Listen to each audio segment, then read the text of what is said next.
সুসন্তান নেক সন্তান আমরা প্রত্যেকেই চাই।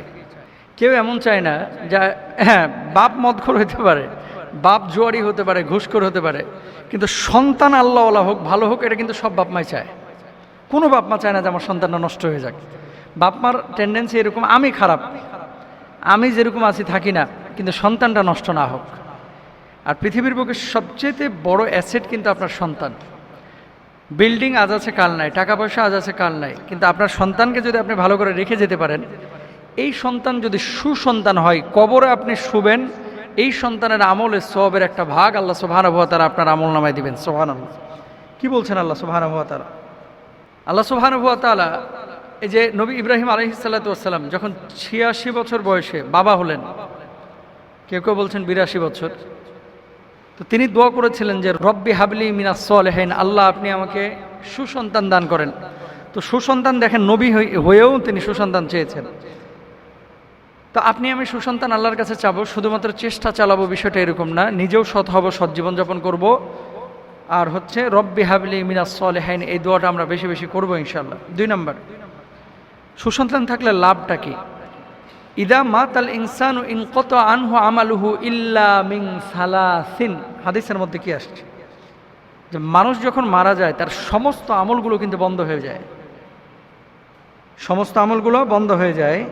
সাদাকাতিন জারিয়াতিন, 1 নম্বর যে আমলটি চলমান থাকে সেটা হচ্ছে সাদকায়ে জারিয়া, যে কাজগুলো সে করে গেছে তার সওয়াব সে পেতে থাকে। 2 নম্বর আও ইলমি ইউনতাফাউ বিহি, এমন এলেম যে এলেম উপকারী এলেম, মানে ছাত্রদেরকে পড়িয়েছে, কিতাবাদি লিখেছে, অথবা এই যে ওয়াজ মাহফিলে লেকচার দিয়েছে, ইউটিউব ফেসবুকে লেকচার রেখেছে, মারা যাওয়ার পরে এখান থেকে মানুষ যদি কল্যাণকর জ্ঞান পায়, উপকারী জ্ঞান পায়, যে ব্যক্তি মারা যাবে তার কবরে শুয়ে শুয়ে সে এই সওয়াব পেতে থাকবে। 3 নম্বর আও ওয়ালাদিন সলিহিন ইয়াদউ লাহু, এমন সুসন্তান সৎসন্তান কেউ যদি রেখে যায়, যে সৎসন্তান আল্লাহর কাছে তার পিতামাতার জন্য দোয়া করে, আল্লাহ সুবহানাহু ওয়া তাআলা সেই বাপ মাকে কবরে শুয়ে শুয়ে সওয়াব দেন এবং তাদের দোয়া কবুল করেন। এবং কিভাবে দোয়া করতে হবে এটাও তো আল্লাহ তাআলা শিখিয়ে দিয়েছেন, রব্বির হামহুমা কামা রব্বায়ানি সগীরা, তাই না?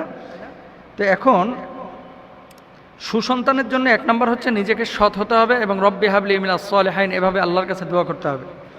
2 নম্বর দোয়াটা করবেন, রব্বানা হাবলানা মিন আজওয়াজিনা ওয়া যুররিয়াতিনা কুররাতা আ'য়ুনি ওয়াজআলনা লিল মুত্তাকিনা ইমামা, এই দোয়াটা করবেন। সূরা ফুরকানের 74 নম্বর আয়াত।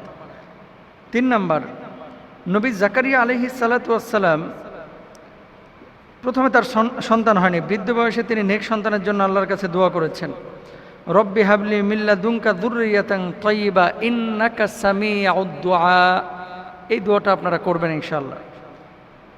এরপরে হালাল খাওয়া, হালাল হালাল এটা আমরা অনেকেই করি না। সুদ, ঘুষ,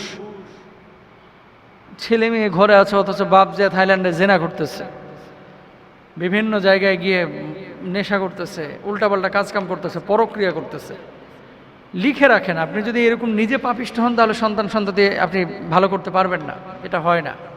তো নিজে সৎ জীবনযাপন করবেন এবং আল্লাহর কাছে দোয়া করবেন, আল্লাহর কাছে বলবেন যে আল্লাহ আপনি আমাকে সুসন্তান দান করেন, দেখবেন আল্লাহ তাআলা আপনাকে সুসন্তান দেবেন, নেক সন্তান দেবেন। আল্লাহ তৌফিক দান করুন।